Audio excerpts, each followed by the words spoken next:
வணக்கம்.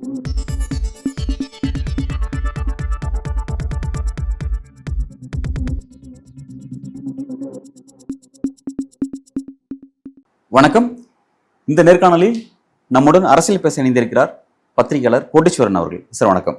வணக்கம். நல்லா இருக்கீங்களா சார்? நலமா இருக்கேன். நல்லா சார். தெலுங்கானாவில் அமித்ஷா தன்னோட பிரச்சாரத்தை இப்படி கூர்மையாக வைக்கிறார். இந்திய கூட்டணி பொறுத்த வரைக்கும் அவங்க தங்களுடைய பிரதமர் வேட்பாளர் யாருன்னு சொல்லலை, எலெக்ஷனுக்கு பிறகு தான் அவங்க அதை முடிவு பண்ணுறேன்னு தான் அவங்க களத்தை சந்திக்கிறாங்க. பட் அமித்ஷா இப்படி பிரச்சாரத்தை முன்வைக்கிறார். இது இந்த 2024 தேர்தலுங்கிறது மோடிக்கும் ராகுலுக்குமான தேர்தல், வளர்ச்சிக்கும் ஜிகாத்துக்குமான தேர்தல், சீன உத்தரவாதத்துக்கும் பாரத் உத்தரவாதத்துக்குமான தேர்தல் அப்படின்னு அப்படி ஒரு நெரேட்டிவ் செட் பண்றாரு. எப்படி பாக்குறீங்க? புது சிலபஸ் இல்லையே, பழைய சிலபஸ் தானே. இப்போ ராகுலை முன்னிலைப்படுத்தணும் அப்படிங்கிற மாதிரி இந்த இந்திய கூட்டணியில் ஒரு சலசலப்பு உண்டாக்கணும்னு நினைக்கிறாரா, அல்லது எப்படி இந்த விஷயத்தை அவர் கையில் எடுக்கிறார்? இந்திய கூட்டணியில் சலசலப்பை தாண்டி பப்ளிக் கிட்ட என்னன்னா, மோடி அவர்கள் ஸ்ட்ராங் லீடர், ராகுல் காந்தி வளர்ந்து வர லீடர், அந்த அளவுக்கு ஸ்ட்ராங் இல்லாத ஒரு பிம்பம் அப்படின்றத இவங்க கட்டமைச்சிட்டாங்க. எப்போது ஒரு பிரதான எதிர்கட்சி தலைவரை பப்புன்னு நீங்கள் சொல்கிறீங்க, அவருக்கு ஒன்றும் தெரியாதுன்னா, அப்போ அந்த கட்டமைப்பை ரொம்ப வருஷத்துக்கு முன்னாடி நீங்கள் ஆரம்பிச்சிட்டிங்க. அந்த கட்டமைப்பு மூலமாக கிடைக்கக்கூடிய அந்த லாபத்தை அறுவடை பண்ணுறதுக்கு தான் இந்த வேலை செய்கிறாங்க. இதற்கு தான் பிரியங்கா காந்தி பதில் சொல்கிறாங்கல்ல, எங்கள் குடும்பத்தில் இருந்து நாங்கள் அதுக்கு இதுக்கெல்லாம் வரல, ஒருத்தர் செத்து போயிட்டாங்க அப்படின்னா அடுத்த ஆள் ரெடியாக இருப்பாங்க, அடுத்த ஆளும் இறந்து போயிட்டாங்க ரத்தம் செஞ்சிட்டாங்கன்னா அதுக்கு அடுத்த ஆள் ரெடியாக இருப்பாங்க, சாக்ரிஃபைஸ் பண்ணுறதுக்கு நாங்கள் இருக்கிறோம் அப்படின்றது தான் பதில். பதவி சுகம், பிரதமர் ஆகணும், அதெல்லாம் அப்புறம். ஃபஸ்ட்டு இப்போ நீங்கள் இருக்கக்கூடாது, அதுக்கு உண்டான வேலையை நாங்கள் பார்க்குறோன்றதை அவங்க இறங்கியிருக்காங்க. அதில் அவங்க ரொம்ப தீர்க்கமாக இருக்கிறாங்க. இந்த வாட்டி பார்த்தீங்கன்னா, கடந்த தேர்தலோட பிரச்சாரத்தோட இந்த தேர்தல் பிரச்சாரம் காங்கிரஸ் கொஞ்சம் கொஞ்சமாக பெட்டர் பண்ணிட்டு இருக்கு. எங்கள் ஐயா சிதம்பரம் இன்னைக்கு காய்கறி விலைலாம் பேசுகிறாருங்க, ட்வீட்லாம் போடுறாரு, வெங்காய விலை தெரியுமா அப்படின்னு. வழக்கமாக ஐயா ட்ரில்லியனில் பேசுவார், எக்கனாமி பேசுவார், பொருளாதாரம் பேசுவார், வேர்ல்டு பேங்க், ஜிடிபி இறங்கி வராருல்ல. அதே அம்மையார் நிர்மலா சீதாராமன் கிட்ட கேட்டால் வெங்காயம் சாப்பிடாதீங்கன்னு. இதுதான் அரசியல் எப்படியெல்லாம் மாற்றுது பாருங்க தலைவர்களை. பதவி போனால் அவங்க இறங்கி வருவாங்க, பதவி போன காரணத்தில் காங்கிரஸ் கட்சி இறங்கி வருகிறது. நாளைக்கு பாரதிய ஜனதா கட்சிக்கும் பதவி போயிடுச்சுன்னா அவங்களும் இறங்கி வருவாங்க. அவங்களும் திருப்பி பெட்ரோல் விலையெல்லாம் ஏறி போச்சுங்க, டீசல் விலையெல்லாம் ஏறி போச்சுங்க, சுங்க வரியெல்லாம் குறைங்க அப்படின்னு அந்த நிலைப்பாடுக்கு வருவாங்க. என்னைக்கு இந்த மாதிரி மாறி மாறி 5 வருஷத்துக்கு ஒரு வாட்டி இவங்கெல்லாம் தோத்து ஆட்சி வருதோ அப்போதான் ஜனநாயகத்தை மக்களுக்கு, அப்போதான் மக்கள் பிரச்சனை இவங்க காதில் விழும், இல்லைன்னா விழாது. 9 லட்சம் கோடி காணும், மக்களோட சேவிங்ஸ் பணம் போயிடுச்சு. எங்கே போச்சு? 2,10,000 கோடி ஜிஎஸ்டி வந்துச்சுல்ல, அங்கே போச்சு. யாருக்கு போச்சு? அரசாங்கத்துக்கு போச்சு. அரசாங்கத்துக்கிட்ட இருந்து யாருக்கு போவோம்? டெண்டருக்கு போவோம். ஸ்ரீலங்கா எடுத்துக்கிங்க, சிங்கப்பூர் எடுத்துக்கோங்க. ஸ்ரீலங்காவில் எல்லாம் தனியார் மயமாய் திவாலாச்சு, கண் எதிரில் பார்த்தோம். சிங்கப்பூரில் நீங்கள் அவங்களோட டெலிகாம் செக்டர் எடுத்துக்கோங்க, போர்ட் எடுத்துக்கோங்க, பேங்க் எடுத்துக்கோங்க, எல்லாமே சிங்கப்பூர் கவர்மெண்ட் கையில் இருக்குது. பொருளாதாரம் ஏறிட்டே இருக்குது. 50 வருஷத்தில் அசுர வளர்ச்சி சிங்கப்பூர். இது ஒரு சின்ன எடுத்துக்காட்டு. அப்போ உங்களோட பொருளாதார கொள்கை என்பது மக்களுக்கு எதிராக இருக்குது. அதை மக்கள்கிட்ட தோல் உரிச்சி காட்டினாவே போதும். பேங்க்கில் எத்தனை வாட்டி உங்ககிட்ட காசு எடுக்கிறாங்க?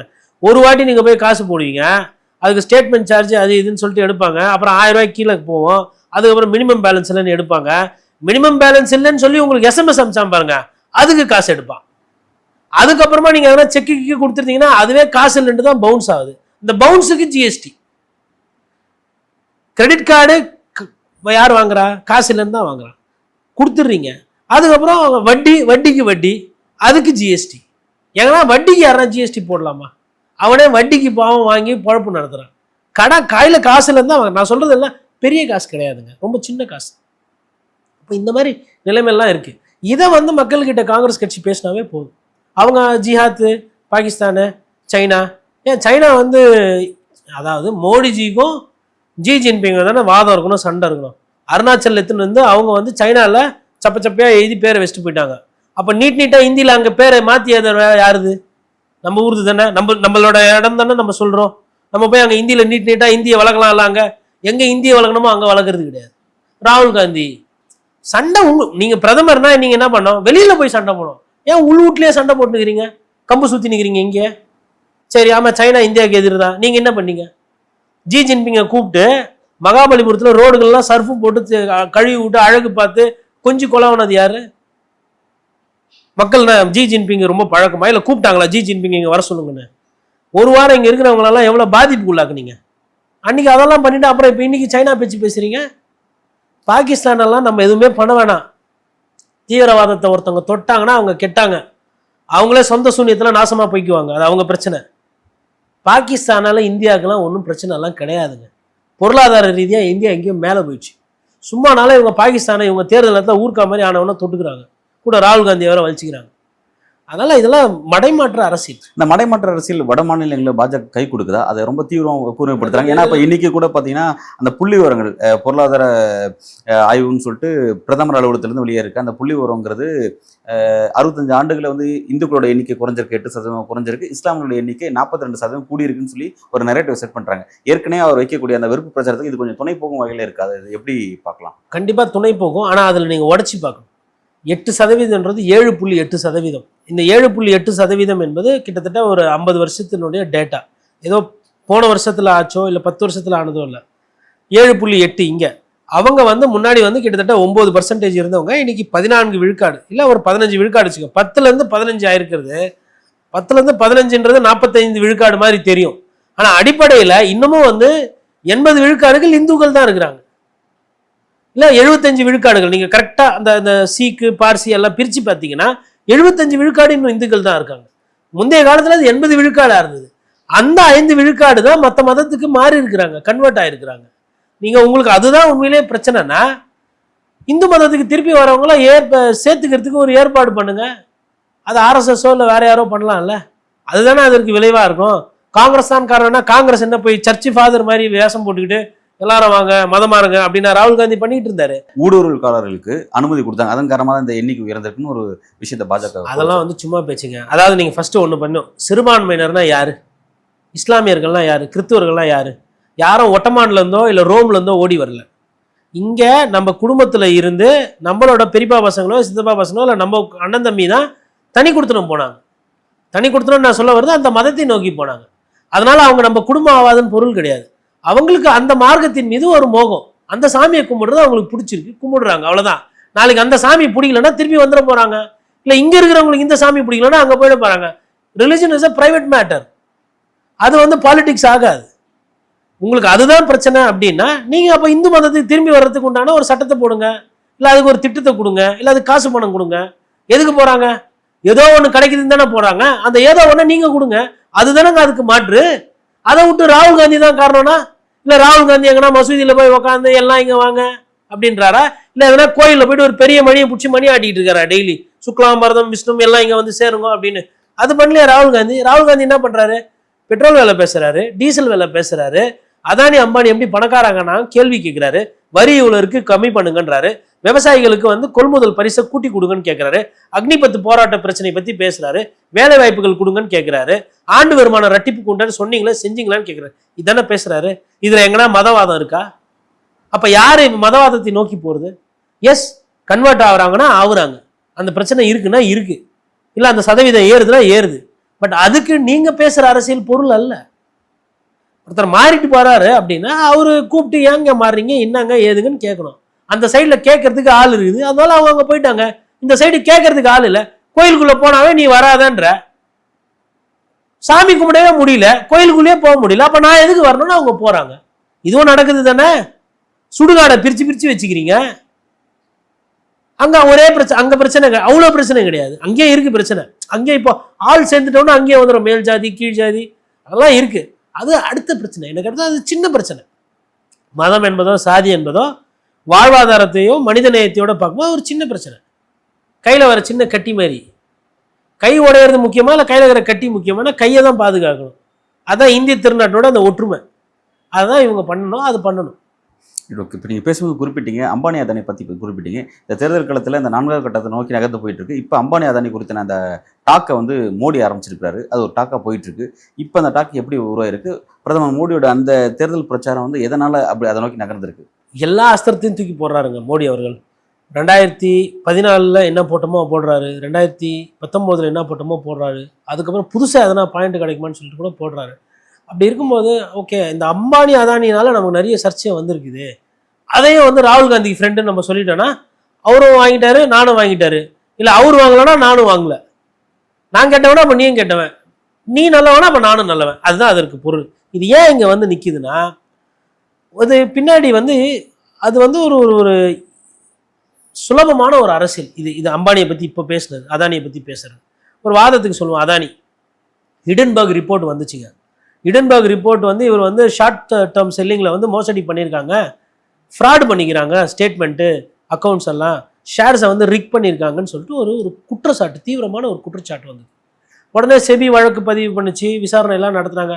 அப்போலாம் வாயே திறக்கல, வாயை மூடிக்கிட்டு எப்போ பேசணுமோ அப்போ பேசாம இப்போ தேர்தல் நேரத்தில் அவருக்கு வேணும்ட்டுன்னு இப்போ பேசுறாரு.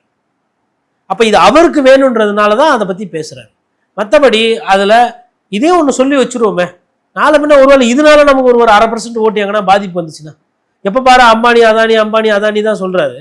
அப்போ நாளைக்கு டாடா கோச்சிக்கினாருன்னா, கோத்ரேஜ் கோச்சிக்கினாருன்னா, இல்லை லேலேண்டு கோச்சிக்கினாங்கன்னா, டிவிஎஸ் கோச்சிக்கினாங்கன்னா, அதனால நம்மளும் வந்து அவரை மாதிரி அட்டாக் பண்ணுவோம் அப்படின்னு சொல்லிட்டு பண்ணிட்டாரு அவர். இது ஒரு பேக் ஃபயராக மாறாதா? ஏன்னா வந்து கண்டெய்னர் பணத்தெல்லாம் கொண்டு வந்து கொடுப்பாங்க குறிப்பிடுறீங்க. அப்போ கடந்த காலத்தில் உங்களுக்கு அந்த மாதிரி எக்ஸ்பீரியன்ஸ் இருக்கு, உங்களுக்கு கொடுத்துருக்காங்களா? அப்படி கொடுத்துருந்தாங்கன்னா நீங்கள் இடி ஐடிலாம் அவங்களுக்கு மீது பயன்படுத்தலை அப்படின்ட்டு எதிர்க்கட்சிகள் ஒரு டாக்கா மாத்துறாங்களே, இப்போ அது பேக் ஃபயர் ஆகுன்ற தெரியாமல் பேசுகிறாரா? அதாவதுங்க, அம்பானி அதானி வந்து ஒரு பேசு பொருளாக ஆகி அது ஒரு தீவிரமாக ஆயிருந்ததுன்னா, நீங்கள் சொன்னீங்களா அந்த 5 மாநில தேர்தல், அங்கேயே வந்து பிஜேபி இன்னொரு தேர்தல் மாநிலத்தில் என்ன தோற்றுருப்பாங்க. மக்கள் வந்து அம்பானி பணக்காரர் ஆகிறதோ அதானி பணக்காரர் ஆகிறதோ ஒரு விமர்சனமாக பார்ப்பாங்களே தவிர்த்து அதனால் ஆட்சி மாற்றம்லாம் வராது. அது அவுட் ஆஃப் த சிலபஸ். அது காங்கிரஸ் கட்சிக்கு புரியறதுக்கு ரொம்ப நேரம் ஆகுது. மக்கள்கிட்ட போயிட்டு தக்காளி விலை வெங்காய விலை பேசினீங்கன்னா அம்பானி அதானிக்கு பதிலாக அதுக்கு முக்கியத்துவம் கொடுப்பாங்க. ஏன்னா அது அன்றாட யூஸ் பண்ணுற விஷயம். உங்களோட வங்கி கணக்குல இருந்து காசு இந்த பேங்க்குக்கார தான் எடுக்கிறாரு, இந்த பேங்க் அம்பானிக்கு சொந்தம்னா அவங்களுக்கு புரியும். நீங்கள் டைரெக்டாக சொன்னீங்கன்னா புரியாது. அதனால இது வந்து பெரிய பேக் ஃபயர் ஆகாது. பிரச்சார நேரத்தில் இது ஒரு ஒன் ஆஃப் தி பிரச்சாரம், அவ்வளோதான். அதனால அம்பானியை யார் போய் கட்டி பிடிச்சிக்கினாலும், இப்போ ராகுல் காந்தி சொல்லுவாரா சரி அதானி ஜெயிலுக்கு போவார், அம்பானி ஜெயிலுக்கு போகிற சொல்லுவாரா? ரேவந்த் ரெட்டி வந்து அதானி அம்பானி கிட்ட கூப்பிட்டு பேச மாட்டாரா? பேசிக்காக இவங்க முதலாளி யாரு? அம்பானி அதானி. ஒருவேளை கோபம் கூட இருக்கலாம், மேபி அம்பானி அதானி அதனால் காங்கிரஸ்க்கு நாங்கள் செய்கிறோம், தேர்தல் நிதி கொடுக்குறோம் அப்படின்னு கூட அதெல்லாம் சொல்லியிருக்கலாம். வியூகத்தின் அடிப்படையில் நான் சொல்கிறேன். அதனால கூட கோவப்பட்டு ஜி வந்து நீ ஏன் ஆளுன்னு நினச்சா அவன் இரு இப்போ பாரு கொளுத்தி போடுறேன்னு சொல்லிட்டு கூட ராகுல் காந்தி காசு வாங்கிட்டாருன்னு கூட சொல்லியிருக்கலாம். ஓகே, இப்படி நடந்திருக்கலாம். ஆமாம், சரி முதலாளிங்க, புரியுதுங்களா? தேர்தல் நேரம், ஜி இருங்க ஜி, ஏதோ தேர்தலில் நீங்கள் வருவீங்களா இல்லையான்னு தெரியல, நான் ராகுல் காந்திக்கு ஒரு ஹாய் மெசேஜ் வாழ்த்து சொல்லிட்டு வந்துடுறேன்னு கூட சொல்லியிருக்கலாம், வாழ்த்து கூட சொல்லியிருக்கலாம். காசு பணம் கூட இல்லை, ஹாய் ராகுல் ஹவ் ஆர் யூ அப்படி கூட பேசியிருக்கலாம்ல. அது ஐபி தான் இருக்குல்ல, ஃபோனை ஒட்டு கேட்டு இந்த மாதிரி சொல்லிட்டாங்க, எல்லாரும் ராகுலுக்கு வாழ்த்து சொல்கிறாங்க, இது என்ன அப்படின்னா, ஓ அப்படி போதா, இரு ராகுல் காந்திக்கு காசு வாங்கிட்டாரு, டெம்போவில் அமிச்சாரு, அது கூட இருக்கலாம். கோவம் வந்தனே. மோடிஜி வந்து சாந்தமாக எப்போ இருப்பாருன்னா, அவரே ஆட்சியில் திரும்பி உட்காந்து அமைதியாக இருப்பார். இந்த மாதிரி அவருக்கு டென்ஷன் கொடுத்தீங்கன்னு வச்சுக்கோங்களேன், இந்த மாதிரிலாம் பேச ஆரம்பிச்சுடுவார். டென்ஷன் கொடுக்குறாங்க, எல்லா டைரக்ஷனும் டென்ஷன் கொடுத்தா அவர் என்ன பண்ணுவார்ப்பா? ஒரு மனுஷன் கூட இன்னொரு அமித்ஷா இருக்கிறாரு, 543 தொகுதி போயிட்டு வரணும்ல. அதனால கூட ராகுல் காந்தி டெம்போவில் பணம் போகுதுன்னா, டெம்போவில் பணம் போயிருக்கிறவரை வேடிக்கை பார்க்கறதுக்கெல்லாம் ஒரு அரசாங்கம் தேவையா? இந்த நேரம் பிடிச்சி கொடுத்து ராகுல் காந்தியை காலி பண்ணிருக்க வேணாம்? அதெல்லாம் ஆளுமை, அதெல்லாம் அரசியல் தன்மை. அப்போ என்ன ட்ரெய்லர் படம் அந்த ஷூட்டிங் மாதிரி எதனா பண்ணிட்டு இருக்கீங்களா? டெம்போவில் போவோமா? இன்னொன்று அதானியை பார்த்தா எப்படி தெரியுது உங்களுக்கு, அம்பானியை பார்த்தா எப்படி தெரியுது? அடிப்படையில் கார்பரேட் ஜெயண்ட்ஸுங்க டெம்போலையா பணம் அனுப்புவாங்க? கொஞ்சம் யோசிக்க வேணாம். லேப்டாப்பு ஹை-எண்ட் ஃபோன்லாம் வச்சுருப்பாங்க, ஆன்லைன்லேயே ட்ரான்ஸ்ஃபர் பண்ணிட்டு போகிறான், இல்லை குருவிகிட்ட சொல்லி கொடுத்தா அவன் டாலரில் கொடுத்துட்டு போகிறான். டெம்போவில் அனுப்புவாங்களா? என்ன கோயம்பேடுலேருந்து அள்ளி போட்டு, இல்லை காசிமேட்லேருந்து மீன் விட்ட காசெல்லாம் அள்ளி போட்டு டெம்போவில் அனுப்புகிறேன்? நீங்கள் சொல்லுங்கள், அடிப்படையில் யோசிப்பாங்க. நான் இதை ஏன் சொல்கிறேன்னா, மக்கள் சிந்திக்கிறதுக்கு சொல்கிறேன், மொழியில் சொல்லணும், அதை தான் சொல்கிறேன் நான். ஏங்க அங்கே இருக்கிறாருங்க அம்பானியோ அதானியோ, டெம்போலையா பணம் அனுப்புவாங்க? அவங்க மேனேஜர் கூட டெம்போவில் போக மாட்டாங்க. மக்கள் இதையும் கேட்பாங்கல்ல, என்னப்பா இது டெம்போலெல்லாம் பணம் அனுப்புற, அதானியா டெம்போவில் பணம் அனுப்பிச்சாரு கேட்பாங்கல்ல. ஏதோ இப்போ ஒரு ரியல் எஸ்டேட் பண்ணுறாரு, அவர் ஒரு 150 கோடி 200 கோடி, டெம்போவில் எவ்வளோங்க பணம் வைக்க முடியும்? ஒரு குட்டி ஆணையில் எவ்வளோ வைக்க முடியும்? 300 கோடி 400 கோடி தான் எடுக்க முடியும். எப்படி சொல்கிறோன்னா, நம்ம இந்த வண்டியெல்லாம் இது ரேடியன்ட்னு ஒன்று இருக்குது, அதுக்கப்புறம் இந்த கத்தி மாதிரி ஒரு சிம்பிள் போட்டுருக்கோம். இவங்கெல்லாம் எப்படின்னா கேஷ் எடுத்துகிட்டு போயிட்டு ஏடிஎம்மில் டெபாசிட் பண்ணுவாங்க. ஒரு வண்டியில் பார்த்தீங்கன்னா என்ன ஒரு 10 கோடி 20 கோடி தான் டெய்லி போகும் கேஷ் மூவ்மெண்ட்டு. அது நிறைய பிரான்ச்சில் போய் கொஞ்சம் கொஞ்சம் போட்டுருவோம், இவ்வளோதான். டெம்போவில் என்ன ஒரு 200 கோடி 300 கோடி தான் எடுத்துன்னு போக முடியும். 200-300 கோடியை வந்து ஒரு கட்சிக்கு கொடுக்க முடியாத நிலைமையில இருக்கிறாங்க அவங்க. இல்லை தேர்தல் நேரத்தில் தான் பண்ணுவாங்களா? நீங்கள் ஏதோ ராகுல் காந்தியை குற்றம் சொல்கிறீங்க, காங்கிரஸில் இருக்கிறவங்களெல்லாம் கிண்டல் பண்ணுறீங்க. ஏன் அம்பானி அதானியை டெம்போ லெவலில் இறக்கணும்? அவங்க விமான நிலையம் சொந்தமாக வாங்குற அளவில் இருக்கிறாங்க. கப்பல் போக்குவரத்து எதனா வழித்தடம் கொடுத்தீங்கன்னா அந்த கடலையே வாங்கிக்கிற அளவுக்கு இருக்கிறார் ஐயா அதானி. விமான நிலையம் ஒன்று கொடுத்தீங்கன்னா அப்படியே வாங்கிக்கலாம், அப்படியே தூக்கு அப்படின்ற அளவுக்கு இருக்கிறார் எங்கள் ஐயா அம்பானி. அவங்கள போய் டெம்போவில் காசு கொடுத்து அனுப்புறாரு ராகுல் காந்திக்குன்னா. மக்கள் அதெல்லாம் சிந்திப்பாங்க. மக்கள் வந்து எல்லா நேரத்துலையும் எல்லாரும் சொல்லிட்டு போக முடியாது. டெம்போ அளவுக்கு இறக்கிட்டு இருக்கு வேணாம். அதுதான் நான் சொன்னேன். இது பதட்டத்தினால இந்த மாதிரிலாம் இவர் முன்னாடி இப்படிலாம் பேசுனது கிடையாது ஐயா மோடி அவர்கள். நல்லா சிந்திச்சு கூர்மையாக பேசக்கூடியவர். இப்போ பார்த்தீங்கன்னா அந்த தாளம் தப்புது, அந்த இதெல்லாம் மாறுது, அவர் ராகம்லாம் குளறி கிளறி பாட்டு பாடுன்னு இருக்கிறாரு. அதான் பிரதமர் மோடி வந்து தன்னோட அந்த பிரச்சாரத்தில் வந்து தாளம் தப்புது, தடுமாறார் அப்படின்னு குறிப்பிடுறீங்க. இப்போ இந்த தடுமாட்டத்தான காரணம் என்ன அப்படிங்கிற ஒன்று பேச வேண்டியது இருக்குது. ரெண்டாவது, இப்படியே நீங்கள் ஏற்கனவே 3 கட்டத்தை பற்றி குறிப்பிட்டீங்க. இப்படியே 4, 5ன்னு சொல்லி போனால் அது இறுதி ரிசல்ட்டாக பாஜக என்ன கிடைக்கும்? இப்படி லோ போலிங்காக போச்சுன்னா எலெக்ஷன் போக டைட் ஆகுங்க. அது ஒரு ஃபஸ்ட்டு பாயிண்ட்டு. இந்த பிரச்சாரம் என்பது ஆரம்பிக்கிறதுக்கு முன்னாடி பாஜக விஷம் இருந்தது. பிரச்சாரம் என்பது நாளடைவில் கொஞ்சம் கொஞ்சமாக காங்கிரஸ் கட்சிக்கு சாதகமான ஒரு சூழ்நிலையில் போயிட்டுருக்கு. சாதகமாக போகுதுன்றதுனால காங்கிரஸ் கட்சி முழுசாக வந்துடுவாங்க, அவங்க ஃபுல்லாக கம்ப்ளீட் மெஜாரிட்டி வாங்குவாங்கன்றதான் நான் ஆருடம் சொல்ல முடியாது. மக்களோட அந்த எதிர்ப்பு என்பது காங்கிரஸ் அல்லது இந்திய கூட்டணியா? இந்திய கூட்டணி. மக்களோட இந்திய கூட்டணி ஓரளவுக்கு நல்ல ஓட்டு வாங்கும். ஓகே, அதில் வந்து மாற்றுக்கிறது கிடையாது. காரணம் என்னென்னா, இப்போ ஏமன் சோரன் எடுத்துக்கோங்க, அவர் வந்து ஜெயிலில் இருக்கார். அப்போது ஒரு தலைவர் வந்து உள்ளே இருக்கும்போது தொண்டர்கள் வந்து இறங்கி வேலை செய்வாங்க. அதே மாதிரி போன தேர்தலில் பார்த்தீங்கன்னா ஆம் ஆத்மி கட்சிக்கு எதுவும் பெருசாக எம்பிக்கள் கிடையாது, ஆனால் இந்த தேர்தலில் எம்பிக்கள் கூட வரும். அப்போது இந்திய கூட்டணியில் இருக்கக்கூடிய ஆர்ஜேடி அவங்க நல்லா பண்ணுவாங்கன்னு சொல்லிட்டு சொல்கிறாங்க. அதே மாதிரி சமாஜ்வாடி கட்சி இதை இப்படியும் பார்க்கலாம். கிட்டத்தட்ட 303 சீட்டு தான் இந்த வாட்டி காங்கிரஸ் நிற்கிறாங்க. எப்பயுமே அவங்க 400, 400 சில்லறைக்கு மேலே 100 சீட்டுக்கு மேலே அவங்க வந்து எதிர்கட்சிகளுக்கு விட்டு கொடுக்குறாங்க. இப்போ இந்த தன்மை எல்லாமே வந்து இந்திய கூட்டணிக்கு ஒரு சாதகமான சூழ்நிலையை தான் உருவாக்கும். அதனால் இந்த பிரச்சாரம் வந்து இப்போ இன்னைக்கு போயிட்டு இருக்கிற கிராஃப்லேயே 4, 5, 6, 7 கட்டம் போச்சு அப்படின்னா அது பிஜேபிக்கு ஒரு பெரிய செட்பேக்காக தான் போயிடும். மோடி வந்து இப்போ அவருக்கும் ரிசல்ட் வந்திருக்கும், அசஸ்மெண்ட் வந்திருக்கும், என்ன எப்படி போகுதுன்னு எப்படின்ற. அவர் வந்து ஆட்சி இல்லாத ஒரு மோடி அவரால் நினைச்சு கூட பார்க்க முடியாது. கிட்டத்தட்ட 20 ஆண்டுகள் மேலே அவர் இருக்காரு. அப்படி இருக்கும்போது வெற்றிக்காக என்ன வேணா செய்யக்கூடிய எல்லா விதமான விஷயமும் கையில் வச்சிருக்கிறது பாஜக நம்ம பார்த்துருக்கோம். அப்போ நமக்கு தோல்வி வருது, அதை தடுக்கணும்னா இப்போ இன்னும் எக்ஸ்ட்ரீம் லெவலில் என்ன நகருவாங்கன்னு நம்ம எதிர்பார்க்கலாம் இன்னும் அடுத்த கட்ட 4 கட்ட தேர்தலில். புலவா மாதிரி எதனா வரலாம், புலவாமா அட்டாக் மாதிரி இருக்கோ இல்லையோ இல்லாதது கூட சொல்லலாம். கடந்த காலத்தில் இவங்க அதெல்லாம் பண்ணியிருக்கிறாங்க. இல்லை அதுக்கப்புறம் ராகுல் காந்தி சொன்னது தான் நான் சொல்கிறேன், அழலாம் பப்ளிக் முன்னாடி நின்று. இதுவும் ராகுல் காந்தி சொல்லி பிரச்சாரத்தை அழுதுருக்காரு. இல்லை அது பத்தாதுங்க, என்னங்க, அதாவது அவங்களுக்கு தெரியும், பல்ஸ் தெரியும், எவ்வளோ அழுதா எவ்வளோ வரும் அப்படின்ற மாதிரி. அதனால அது நீங்கள் ஐயா துரைமுருகன் கூட அழுதுருக்கிறார், பார்த்துருப்பீங்க வேலூரில். அதெல்லாம் வந்து அந்த முதிர்ச்சியோடு அதெல்லாம் அப்படியே தோரணையாக வரும். ஓகே, ஓட்டு போட்ட மக்கள் அழுதுன்னு இருப்பாங்க எப்பயுமே, அது எந்த கட்சியாக இருந்தாலும் சரி. இவங்க 5 வருஷத்துக்கு ஒரு வாட்டி தோக்குற அந்த பயம் வந்துன்னா அழுவுறதையும் நம்ம பார்க்கலாம். அதனால் அவர் வந்து கண்டிப்பாக யோசிச்சுட்டு இருப்பார். அவருக்கு வந்து இது வந்து ஒரு சாதகமான தேர்தல் அல்ல. 2014 மாதிரியோ 19 மாதிரி இது சுலபமான தேர்தல் இல்லை. சுலபமாக இருக்கும்னு நினச்சாங்க, ஆனால் அது சுலபமாக இல்லை. அதான் நிதர்சனமான உண்மை. அதனால் வந்து அவங்க கண்டிப்பாக வேறு சில வியூகங்கள்லாம் அமைப்பாங்க. தேவைப்பட்டால் சைனாலேருந்து எதெல்லாம் சப்போர்ட் கேட்பாங்க. பாகிஸ்தான் ஒன்றும் இல்லை, சைனாவில் ஜி ஜின்பிங் வந்துட்டு ராகுல் காந்தி வாழ்த்துக்கள் அப்படின்னாவே என்ன ஆச்சு பார்த்தீங்களா நான் சொன்னேன் அப்படின்னு பிரச்சாரம் பண்ணுவாங்கள்ல, அதெல்லாம் நடக்கும். ஆல்ரெடி என்ன சொல்லிட்டாங்க, பிரதமர் என்ன சொல்லியிருக்காரு, வெளிநாட்டுக்காரங்களாம் தலையிடுறாங்க தேர்தலில் அப்படின்னு. வெளிநாட்டுக்காரங்க என்ன தலையிட்டாங்க, என்ன கேள்வி கேட்டாங்க? ஜெர்மனியும் அமெரிக்காவும் தான் அது முக்கியம், ஐநாவும். என்ன கேள்வி கேட்டாங்க, எப்போ தேர்தல் சொல்கிறாங்களே எதிர்கட்சியெல்லாம் ஜெயிலில் வச்சுட்டு என்னப்பா தேர்தல் நடத்துறீங்கன்னு அவங்க கேட்டாங்க. உங்கள் நாட்டில் ஜனநாயகம் தானே இருக்குது, தேர்தல் நேரத்தில் ஏன் கைது, அவங்க நீங்கள் கைது செய்யாதீங்க, ஜெயிலில் போடுவீங்க, அதெல்லாம் சொல்லலை. இது மாதிரி பண்ணுறீங்களே அப்படின்னு ஒரு கேள்வி எழுப்பினாங்க. ஊழலுக்கு எதிரான நடவடிக்கை எடுத்தா இப்படிலாம் கேள்வி வருது. ஊழலுக்கு எதிரான ஹர்திக் பட்டேல் சொல்லிட்டு ஒருத்தர் இருந்தார் குஜராத்தில். அவர் காங்கிரஸில் இருந்தார், அப்புறம் பிஜேபிக்கு வந்து சேர்ந்தார். அவர் மீது வழக்குலலாம் தண்டனை குற்றம்லாம் இருந்துச்சு. அது உடனே தீர்ப்பு சாதகமாக வந்துட்டு அப்புறம் இப்போ அவர் தேர்தல் நிற்கிறாரு. எப்படி எல்லாம் விசாரணையில் இருக்குங்கிறாரு அவர். அந்த நானா கேட்குறேன்னா, இப்போ சரி அஜித் பவார் மீது நீங்கள் குற்றச்சாட்டு சொன்னீங்க, எல்லாம் விசாரணையில் சுவேந்து அதிகாரி, அது நான் சொல்றேன்னா விசாரணை வந்து பிஜேபி கொண்டு விசாரணையிலே இருக்குது. பிஜேபியில் இல்லாத, அதாவது வாஷிங் மிஷினுக்கு போகிறவங்க மீதுலாம் விசாரணை இருக்குது, நிலுவையில் இருக்குது. இல்லை வாஷிங் மிஷின் விசாரிச்சுக்கிட்டு இருக்குது. வாஷிங் மிஷினுக்கு போகாதவங்களாம் என்ன பண்ணுது, இப்போ அழுகு துணி தூக்கி போட்டு பேடி அடிக்கிறீங்களா, டமால் டமால் டமால் டமால் துணி கீஞ்சி போகிற அளவுக்கு அடிக்கிறீங்களா செலவுகள்ல? ஏன் அதை பண்றீங்க? இடி அமலாக்கத்துறை அந்த கேள்வி ஒன்று கேட்டாங்க, இப்படிதான் அந்த கேள்வி கேட்டாங்க. அதுக்கு அவர் என்ன சொன்னார்னா, அவங்க யாரும் வந்து கிளீன் ஷீட்டாக உங்களுக்கு கொடுக்கல, நாங்கள் எல்லாருக்கும் கேஸ் விசாரணை இருக்கு, அது இன்னும் தூங்க போல இல்லை மேஜை மேலே தான் இருக்குன்றது மாதிரி தான் அவர் அந்த. அது நியூஸ் 18 அந்த பேட்டி நானும் பார்த்தேன். நெறியாளர் வந்து கொஞ்சம் பிரதமர் கிட்ட நமக்கு கோவமா பேசினா அடுத்த முறை பேட்டி கொடுக்க மாட்டாங்க. அப்புறம் நம்ம மைக்கு தூக்கி தெருவா ஓடணும். பேட்டி வாங்குறதுன்னு கஷ்டம். வாங்கின பேட்டியில் பிரச்சனை வந்துடக்கூடாது. இன்னொன்று நிர்வாகம் யாருக்கிட்ட இருக்குன்றதும் தெரியும், ஓனருங்க, அந்த பிரச்சனைலாம் இருக்கு. அப்போ என்ன அதற்கு பொருள்னா, நிலுவையில் இருக்குன்னா ராகுல் காந்தி மீது இருக்கிறதெல்லாம் வேக பண்றீங்க. மோடின்ற ஒரு சாதிய பேரை இவர் இழிவா பேசிட்டாரு சொல்லிட்டு பதவியே போச்சு. ஊழல் என்பது அதை விட அதிகமான ஒரு தண்டனை. மக்கள் பணத்தை சுரண்டுறது. அப்போ ஊழல்வாதிகள் மீது விசாரிச்சுக்கிட்டே இருப்பீங்க, ஈத்துக்கிட்டே. ஆனால் அது மாதிரி பேசிட்டா அருவறுப்பு பேச்சு, மோடியை கேட்டுட்டாரு, மோடி என்னத்தை சொல்லிட்டாரு அப்படின்னா உடனே விசாரணை பண்ணுவீங்க. அப்போ என்ன சட்டம் இது? யார் இதெல்லாம் இந்த ரூட்டு போட்டு கொடுக்குறது? இது என்ன திட்டம் இது? அதே அந்த விசாரணையிலேயே இருக்கிறது. ஏன் முடிவு வைங்க, புள்ளி வைங்க. சுவேந்த அதிகாரி கெட்டவர்னு யார் சொன்னது? மம்தா பானர்ஜி சொன்னாங்களா? நீங்கள் தானே சொன்னீங்க.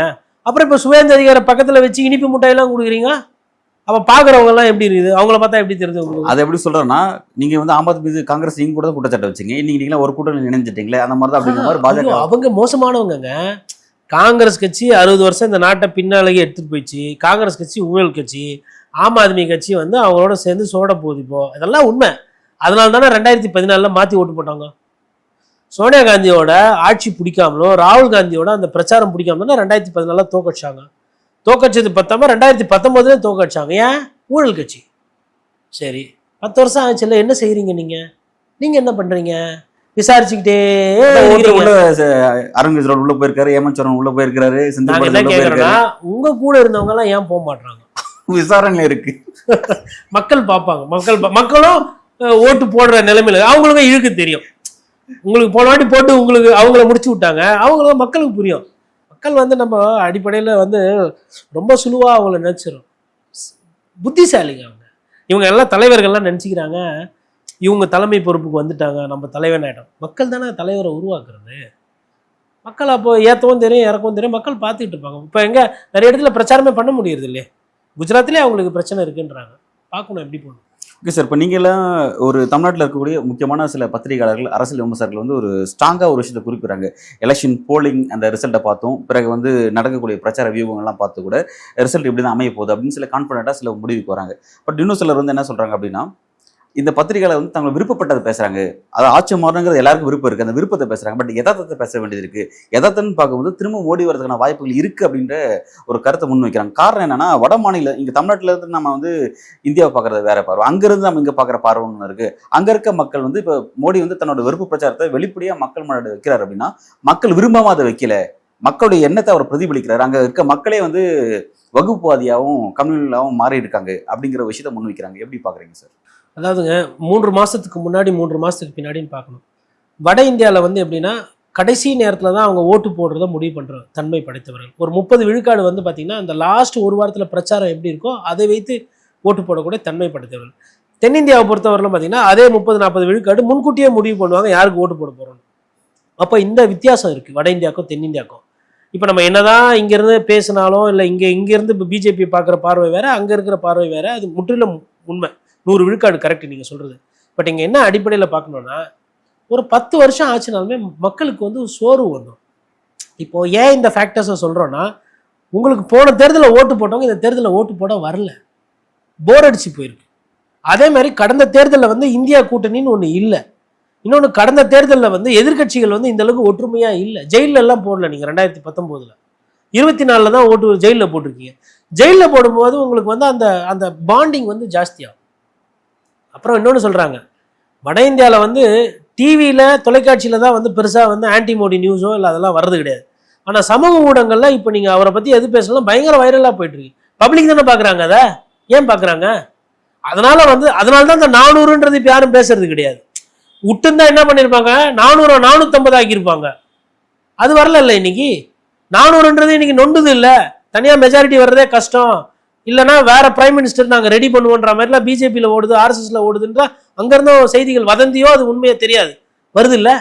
Right sir. இப்போ வந்து நீங்கள் வந்து இந்த ஆட்சி மாற்றத்தை பற்றி ரொம்ப தெளிவாக வந்து உறுதியாகவே நம்பி நீங்கள் சில கருத்துக்களை முன்வைக்கிறீங்க. இது முன்வைக்கும் போது என்ன சில அசஸ்மெண்ட் இப்படி நடக்குது, பாஜக இப்படி நடக்குது, ஆட்சி மாறிடும், ஆர்எஸ்எஸ் இப்படி பேசிக்கிறாங்க அப்படிங்கிற மாதிரி நமக்கு விருப்பப்படுறதை நம்ம செய்தியை எடுத்து நம்ம பேச ஆரம்பிச்சிடும். ஆனால் எதார்த்தம் அப்படி இருக்க மாட்டேங்குது. இப்போ வந்து வட இந்தியாவில் குறிப்பாக வந்து பாஜக ஆளக்கூடிய மாநிலங்களில் வாக்கு பர்சன்டேஜ் குறையுது. அதுக்கு காரணம் சிஸ்டத்து மேலே மக்கள் ஒரு கோபமாக இருக்காங்கிற ஒரு விஷயத்தை பார்க்குறோம். நம்ம அதை பார்க்க மறந்துட்டு அது பாஜக எதிரான வாக்குன்னு முடிவு பண்ணிட்டு நம்ம பேச ஆரம்பிச்சிடும் அப்படிங்கிற ஒரு விஷயம் சொல்கிறாங்க. குறிப்பாக இந்திய கூட்டணி ரொம்ப வலுவாக உடஞ்சிருச்சு, அது வந்து பாஜக வீழ்த்த தயாராகிடுச்சுன்னு சொல்லி குறிப்பிடுறோம். ஆனால் இந்திய கூட்டணிக்குள்ளே அந்த ஜெல் அவங்களுக்குள்ள அந்த தலைவருக்குள்ளே இன்னும் வலிமையான ஒற்றுமை இல்லாமல் இருக்குது. எங்கெங்கெல்லாம் நீங்கள் சொல்ல மாதிரி பிராந்திய கட்சி வலுவாக இருக்கும், அந்த காங்கிரஸ் பலவீனமாக இருக்குது. அப்போ அங்கே வந்து இப்போ வந்து குறிப்பாக உத்தரப்பிரதேச பற்றி பேசுறாங்க, அகிலேஷ் யாதவ் பற்றி பேசுறாங்க. அகிலேஷ் யாதவ் இன்னைக்கு எதிர்க்கட்சியாக இருக்காரு. ஆனால் அவங்க கூட்டணியில் இருக்கக்கூடிய காங்கிரஸ் வந்து லாஸ்ட்டாக நடந்த அசம்பிளி எலெக்ஷனில் 402 வெறும் 2 தான் ஜெயிச்சிருக்காங்க. 400 வாஷ் அவுட் ஆயிருக்காங்க. அப்படின்ற மாதிரி அவங்களோட பலம் பலவீனத்தை பற்றி பேச மறுக்கிறோம். குறிப்பாக காமன் மினிமம் ப்ரோக்ராம் இல்லாமல் எலெக்ஷனை சந்திக்கும் போது எப்படி வந்து நாளைக்கு இவங்க வந்து மக்கள்கிட்ட இப்போ சாதிவாரி இடஒதுக்கீடு இந்திய கூட்டணி பெரிய அளவில் பேசுறாங்க. ஆனால் அந்த விஷயத்தில் மம்தா பானர்ஜி வேற கருத்து இருக்கு, சிபிஎம்முக்கு வேற கருத்து இருக்கு, இந்த மாதிரி பல விஷயங்களும் மாறுபட்டிருக்கு. அப்படின்றதுனால இது வந்து ஒரு சரியான வியூகமா இல்லை அப்படிங்கிற கருத்தை முன்வைக்கிறாங்க. இது எப்படி பார்க்குறீங்க? ஒரு பெரிய கேள்வியை திருப்பி கேட்டிருக்கீங்க. இது எப்படி பார்க்கணுன்னா, காமன் மினிமம் ப்ரோக்ராம் நீங்கள் சொல்கிறீங்க, எல்லாரும் சொல்கிறாங்க. காமன் மினிமம் ப்ரோக்ராம் இருக்குங்கன்னு கேட்டால் இருக்குங்க. என்னன்னா 2 வார்த்தை தான், இடி. அதுதான் common minimum program. Common minimum program பப்ளிக்கு என்ன, கொள்கை ரீதியாக என்ன அப்படின்னா அதெல்லாம் கிடையாது. கட்சிகள்லாம் கொள்கையை மறந்து ரொம்ப நாள் ஆச்சு. மக்கள் நலன் பற்றி சிந்தனை இருந்தால் கொள்கை இருக்கும். இப்போ நீட்டு கூட காங்கிரஸ் கட்சி வந்து நீட்டை நான் கம்ப்ளீட்டாக விளக்க கொடுப்பேன் அப்படின்லாம் சொல்லலை. தமிழ்நாட்டுக்கோ இல்லை தேவைப்படுற மாநிலத்துக்கு கொடுப்போம். அப்போ இன்னமும் வந்து உங்களுக்கு நீட் அங்கே தேவைப்படுது. அதே மாதிரி ஆட்சிக்கு வந்த உடனே சுங்க வரியை தூக்குவோம் அப்படின்னு பரிசீலனை பண்ணுவோன்னு தான் சொல்கிறாங்க. அப்போ அந்த காமன் மினிமம் ப்ரோக்ராம்ன்றது பப்ளிக்கு ஆதரவாக அது இல்லை. நான் என்ன சொல்கிறேன்னா, நீங்கள் இடியை வச்சுக்கோங்க காமன் மினிமம் ப்ரோக்ராமை. இடியால் பாதிக்கப்பட்டவர்கள், அமலாக்கத்துறையால் பாதிக்கப்பட்டு சிறை சென்றவர்கள், செல்லாதவர்கள், செல்ல முயற்சிக்கிறவர்கள் எல்லாம் இந்த சைடு வாங்கினா எல்லாம் இங்கே வந்துடுவாங்க. காமன் மினிமம் ப்ரோக்ராம் வந்துச்சா, ஃபர்ஸ்ட் பாயிண்ட். 2வது, நீங்கள் சொல்கிறீங்க மக்களுக்கு வந்து சிஸ்டம் மேலே கோவம் இருக்குது, ஓட்டு போட வரல. எல்லார் மேலேயும் தான் ஓட்டு போட மாட்டேறேன். எல்லார் மேலேயும் கோவம் இருக்கிறது ரைட்டு. பிஜேபி மேலே ஏன் கோவம் இருக்கணும்? பிராண பிரதிஷ்டை பண்ணியிருக்கிறோம்ல நாங்கள் உத்தரப்பிரதேசத்தில். வந்து ராம்லல்லா வந்து வச்சது 500 ஆண்டு கால வரலாறு, இந்துக்களோட கனவு, அதெல்லாம் ரைட்டு.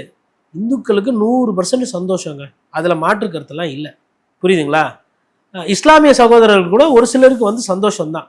ஏங்க அடிப்படையில் வந்து யாருமே வந்து இங்கே வந்துட்டு வந்து கடவுள் மறுப்போ இல்லை எதிர்ப்போ திணிப்போ அதெல்லாம் வந்து பற்றி பேசுகிறவங்க இவங்க எல்லாமே இயல்பாக மனிதர்கள்.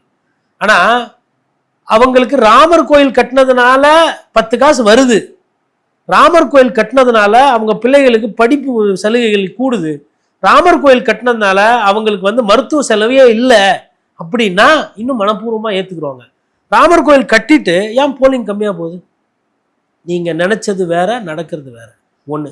இன்னொன்று, நீங்கள் சொன்னீங்க நம்ம இங்கே தமிழகத்தில் இருக்கக்கூட ஊடகவியலாளர்கள் இல்லை இந்த கருத்து சொல்கிறவங்க எல்லாருமே வந்து இங்கேருந்து பிஜேபியை பார்க்குறீங்க, அவங்களுக்கு பிடிச்சதை பேசுகிறாங்கன்னு. அந்த பிடிச்சதை பேசுறது நம்ம ஒன்றும் சொல்ல முடியாது, அது அவங்களோட இயல்பு. பிஜேபி சார்பு நிலையில் இருக்கிறவங்க சொல்லுவாங்க மோடி தான் திருப்பி வராருன்னு. திமுக சார்பு நிலையில் இருக்கிறவங்களும் அவங்க என்ன சொல்லுவாங்க, இல்லை காங்கிரஸ் கட்சி உறுதியாக வரும்ன்றாங்க.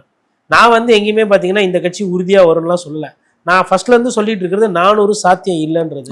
அதுக்கப்புறமா சொல்றது வந்து மோடி வந்து ரொம்ப கஷ்டமான ஒரு சூழ்நிலை இருக்கிறாரு, அவரோட பிரச்சாரம் சரியில்லை. இது நான் 2வது சொல்றது. இது 3வது நான் சொல்றது, காங்கிரஸ் இதை விட மோசமா ஒரு பண்ண முடியாது, அதனால காங்கிரஸ்க்கு ஏறுமுகம் இருக்கும். 4வது நான் சொல்ற பாயிண்ட், பிராந்திய கட்சிகள், rise of political parties, rise of regional satraps. இது 4வது பாயிண்ட். இந்த 4 பாயிண்ட்ல பார்த்தீங்கன்னா 2 விஷயங்கள் வந்து பிஜேபிக்கு எதிர்நிலையில் இருக்கு, 2 விஷயம் காங்கிரஸ்க்கு சாதனமாக. இதனால வந்து காங்கிரஸ் வந்து ஒரு 200 சீட்டு தனியாக ஜெயிச்சிருவாங்க, 300 சீட்டு வந்துடும். அதெல்லாம் நம்ம அரசியல்வாதிகள் பேசலாம், நம்ம சொல்ல முடியாது.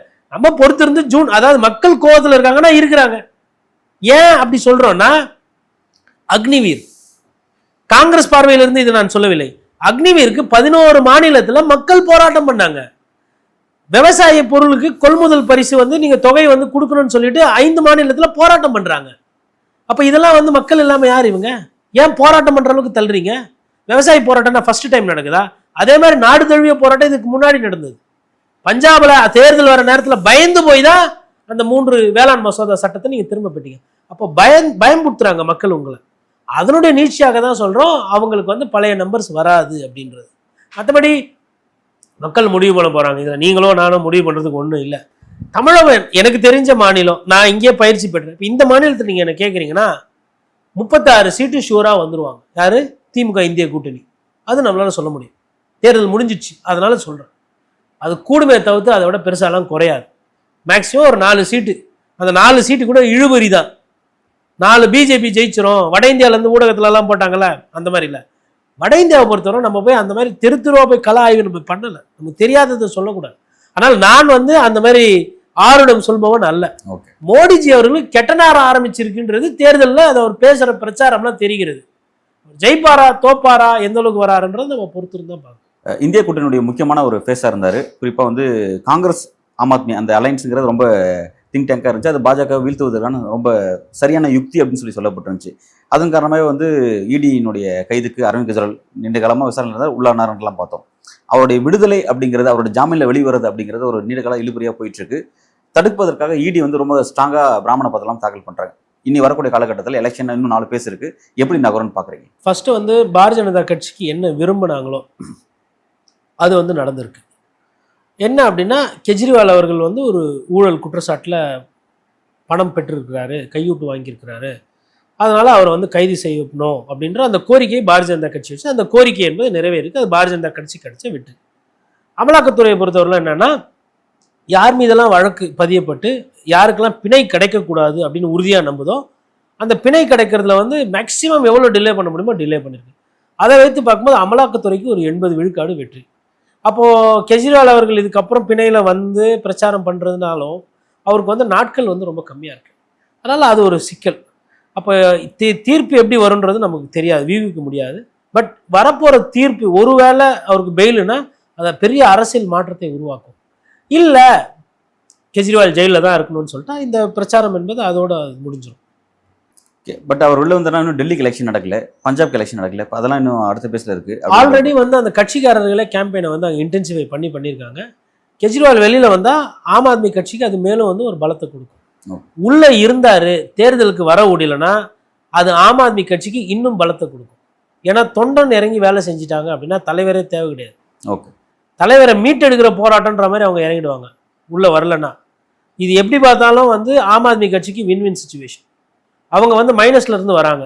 7-0 ரிசல்ட் போன தேர்தலில் டெல்லி 7-0 வரும்போது அவங்க 3 சீட்டு ஜெயிச்சாலும் சரி, 4 சீட்டு ஜெயிச்சாலும் சரி, இல்லை 7 சீட்டு ஜெயிச்சாலும் சரி, அவங்களுக்கு முழுசாக லாபம் தான், நஷ்டம் கிடையாது. அதனால இது வந்து கெஜ்ரிவால் வெளியில் வந்தாலும் சரி வராகட்டினாலும் சரி அட்வான்டேஜ் ஃபார் ஆம் ஆத்மி. இந்திய கூட்டணியிலிருந்து அரவிந்த் கெஜ்ரிவாலோட கைது, பிறகு ஹேமந்த் சோரன் கைது. அவங்க கைதுக்கு பிறகு இருவருடைய மனைவியும் சுனிதா கெஜ்ரிவாலும் கல்பனா சோரனும் சொல்லி வெளியில் வந்திருக்காங்க, ஃபீல்டுக்கு வந்திருக்காங்க அப்படிங்கிறத பார்க்குறோம். அது அரசியல் விமர்சனம் எப்படி குறிப்பிட்றாங்கன்னா, இந்திய அரசியலுக்கு, தேசிய அரசியலுக்கு 2 பெண் ஆளுமைகள் வந்திருக்காங்க குறிப்பிட்றாங்க. அது என்ன மாதிரியான களத்தை வட மாநிலத்தில் உருவாக்கியிருக்கு, எப்படி நகருதுன்னு நீங்கள் பார்க்குறீங்க? அதாவதுங்க, இந்த 2 பேர் அரசியலுக்கு வந்தது அரசியல் வாரிசாவோ இல்லை குடும்ப அரசியலாவோ பார்க்கக்கூடாது. தன் கணவனுக்கு ஒரு பிரச்சனை அப்படின்னும் போது எந்த ஒரு பெண்மணியும் சாமானியமாக பேசும். இப்போ நம்ம வீட்டிலேயே எடுத்துக்கோங்க, வீட்டுக்காரருக்கு ஒரு பிரச்சனைன்னும் போது அந்த அம்மாவோட துணைவியார் அவங்க வந்து துணை நிற்பாங்க. இதுதான் அதோட பொருள். இது மனைவிக்கு ஒரு பிரச்சனாலும் போய் நிற்கிறது தான். இவங்களுக்கு அரசியல் ரீதியாக அழுத்தம் வந்திருக்கு, ஜெயிலில் போயிருக்காங்க. அப்போ தன்னுடைய கணவன் வந்து உருவாக்குன ஒரு கட்சி அது இன்னைக்கு சின்னாபின்னமாக போதும், அது உடையுமோ, இந்த கட்சியில் பிளவு ஆகிடுமோ, இந்த கட்சியை விட்டு நிறைய பேர் போயிடுவாங்களோ, இது வீணாக போயிடுமோ அப்படின்னும் போது அந்த சூழலில் தான் அவங்க வராங்க. அப்போ அதை மக்கள் அப்படி தான் பார்ப்பாங்க. அதே தான் வந்து உங்களுக்கு சுனிதா அவர்களுக்கும் அதுதான் பொருந்தும், கல்பனா அவர்களுக்கும் இதுதான் பொருந்தும். அப்போது கல்பனா அவர்களோ இல்லை சுனிதா அவர்களோ வந்து மக்கள்கிட்ட எப்படி பிரச்சாரம் பண்ணுறாங்கன்றது பார்க்கணும் ஃபஸ்ட்டு. அந்த பிரச்சாரத்தை மக்கள் எப்படி எடுத்துக்கிறாங்கன்றது 2வது. இது எப்படி பார்த்தாலுமே வந்து அவர் வந்து தேர்தலில் நிற்கலை, அவர் பிரச்சாரம் தான் பண்ண போகிறாரு. பட் அவர் பேரை சொல்லிட்டு மற்றவங்க பண்ணும்போது அது ஒரு எழுச்சியை தான் கொடுக்கும். பல்வேறு கேள்விக்கு ரொம்ப ஆழமாக உங்களோட கருத்துக்களை இந்த நேர்காணல் வழங்கியிருக்கீங்க. உங்களோட கருத்துக்கும் வருகைக்கும் மிக்க நன்றி. நன்றி.